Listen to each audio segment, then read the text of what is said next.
Okay, so I think that it's important to note before I start this video about my medium-sized knotless braids and medium box braids is, do you notice anything in these pictures? These are all medium-sized braids, medium-sized knotless braids, okay? One thing you will notice is that all of them, although they're all from different braiders, all of the braids are different sizes, but they're all being called medium knotless braids. Now, why is that? Because one reason is that each braider has their own sizing chart. That is so important, okay? Each braider has their own sizing chart. So what you think is medium for everybody does not apply for every braider, okay? Medium is based off of the size that the braider is willing to do, the braider is skilled to do. So their small will look different than my small, okay? My large will look different from other braiders' large. Everybody's braids look different. There's not a one size fits all. The other reason why some braids are different sizes is because, like I stated, and I'll state it again in another one of these videos, the size you will choose is based off of the size of the boxes that I part your hair in. And we can put as little or as much hair inside of that box as you like, which you'll see in this video. It is not a one size fits all thing.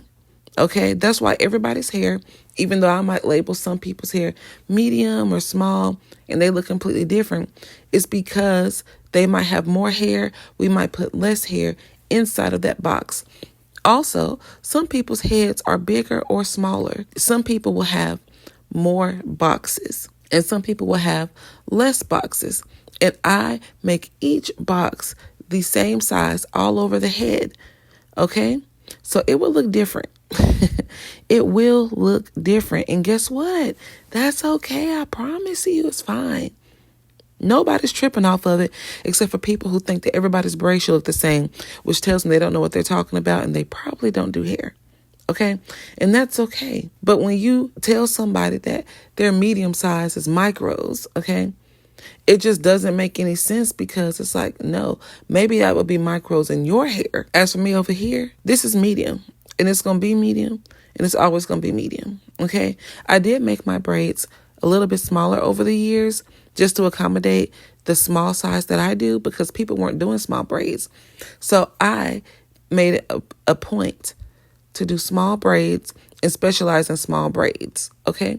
So my medium, large and extra large and my extra small and all that, they will look different than other braiders because other braiders don't do small braids. People just started doing small braids again. Even though I grew up in the 90s, early 2000s, small braids were a thing. And the micros people are passing off as micros today, to me, are my medium size. And that's fine, okay? I'm just saying, know what you're talking about before you start just spewing information because I can tell a lot of people, they just see something and they think that's what it is. They don't have any clue how hair braiding or hairstyling actually works. Maybe they did a couple of people's hair, but when you've done hundreds of people's braids, okay? Hundreds. When you've had hundreds of clients and you realize that everybody doesn't get a one size fits all, then you start to accommodate in a different way. And that also makes it easier for you to judge based on price and sizing and time and all of that, which is what I did, which is why this is my medium size. Okay, y'all, enjoy the video. Hey, y'all, welcome back. Okay, today I have a beautiful client. I've been on her hair for a couple of years now, and we are doing some medium-sized knotless braids. I have two disclaimers here. First disclaimer, my son was out of school, and so you'll see his toys, his shoes all over the floor. I braid hair from home. That's just how it is. My clients don't seem to mind, so yeah, you shouldn't either. Also, I'm doing my client's braids. These are my medium knotless braids. I do hers just a little bit smaller. She does have finer hair strands. And so I always do hers just a little bit smaller just because I don't want it to weigh down her hair. And she can have a lot more movement and like fullness without the braids being so big and chunky, okay? So you'll see in the end, it's gonna come together beautifully.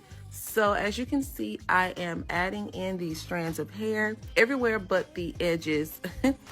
I just add in about 3 strands. And I do that at the root, then I braid on down. No, these are not micro braids. These are my medium-sized knotless braids. I just did them a little bit smaller. My medium is based on the sizing of the parts. I know people's knotless braids, when they are medium, are really, really big. I don't do that. My braids just run a different size. I have a whole different sizing chart that my clients know about. And yeah, so what you've seen somebody else do, I don't do it. Now, also, I am doing some bricklayering here. Just to give it more fullness, but like I did say in another video, bricklayer is really important when your braids are large, okay? When your braids are large, they are spacey and party, the bricklayer can really help fill in those gaps. But when they're smaller, they kind of just naturally fill themselves in, but I still do the bricklayer here. And also on the edges up in the front, what I was saying was I feed in smaller pieces. So I do three strands per braid, but as I get up to these edges, you'll see me putting in 6 strands. And these are the 3 strands just split in half so that 1, you get a better grip of the edges this way, and 2, the weight is pushed further down the braid and it's not all at the root. I have a lot of little techniques that I use that work for me. You don't have to use it. I'm just showing y'all what I do. I know some people have a lot to say about how I braid hair. Everybody doesn't have to braid hair the same way. I do things over here differently because I find that it works for me, like this. If you don't like it, I'm sorry. I don't know what to tell you. My clients like it. They're happy, and that's all that matters. So, yeah. But anyway,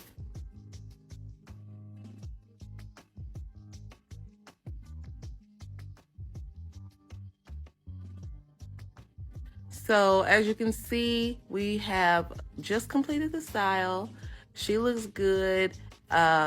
We also left the ends undone because we are going to braid the ends. Of course, I'm using my 10-in-1 growth oil. I found this oil on Instagram, believe it or not. And I've been using it ever since. It has such great reviews. My clients love it. So yeah, and so I braid the hair. We're gonna do like a braided braid out. We're gonna do a braid out, and it's gonna give more like a wavy, wet and wavy look. And so as you can see, we braid it, we dip it in the boiling hot water, and then we unbraid it, and she'll get this look like this. And these waves and curls will stay in her hair the entire time, okay? If she wanted to get a touch up, we always retouch the ends as well. But here you go. See how that's a medium size? It might be someone else's micro. This is my medium, okay? And I think it looks good. I did state in another video that sometimes the pictures and the videos look different than how it actually looks in person. And that's really important to consider here. So anyway, thank you for watching. Y'all have a great day. Bye.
energy, and I think y'all should too. And if you feel like you don't think that your energy or time will be valuable with me doing your hair, that is okay. Just book with someone else, okay, you guys? I actually had a client today that I didn't get a chance to record her braid experience because she was in a lot of pain. She just got out of the hospital, and I wanted to be sensitive to getting her out in a good time because she was in a lot of pain. And she just said, just braid it bigger and it's okay. I just want my hair done, and whatever you have to do to make it faster. And I said, okay, no problem. So I didn't get to record that braids experience today, but I love the communication. Just let me know if this is what you want. If it's not what you want, it's totally fine. And if y'all could just say a prayer for her quick recovery. Thank you all for understanding that. And I appreciate all of the support and the love. And I will see you all in my next video. Bye. Hey y'all, welcome back. We have a challenge to do these beautiful braids today for my client. I mixed all the hair up before. In hindsight, this is very blonde forward. I could have added more of the 30, but you know what? It turned out beautifully. So I'm prepping the hair, and I'm prepping the hair with this Cream of Nature, but I prefer carrot hair. Both of these products are non-comedogenic, meaning they don't just sit on top of your hair. They actually penetrate the hair shaft and do things. So I highly recommend these two. And they don't cost like a ton of money. So yes, so I am prepping her hair, very important. With each client, I spend between 10 and 30 minutes prepping the hair. The prep is so important to the actual hairstyle. I do my sectioning, I do my moisturizing, I do all of that before I start. Most of my clients, they have their hair already stretched.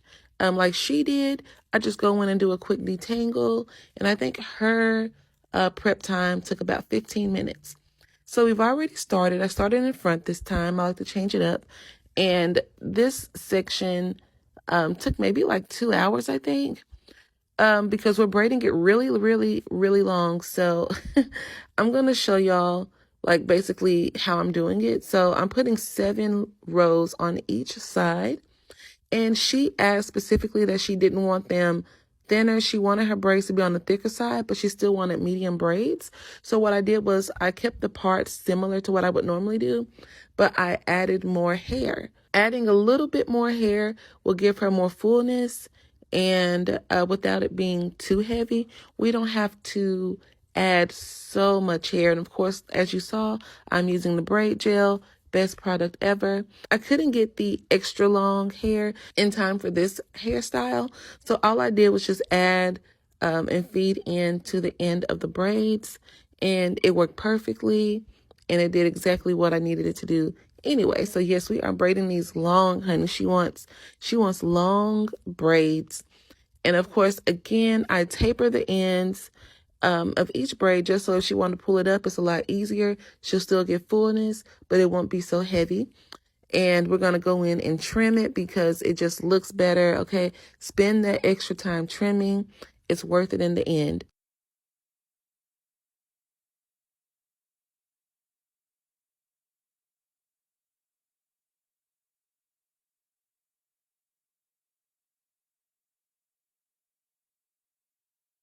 I start in the middle. I don't know why I do it like this. I had one person, they actually messaged me and they said, I like your method of parting, but I like the brick layer better. And my thing is, the brick layer is so that you hide the parts, like so that they're not so spacey.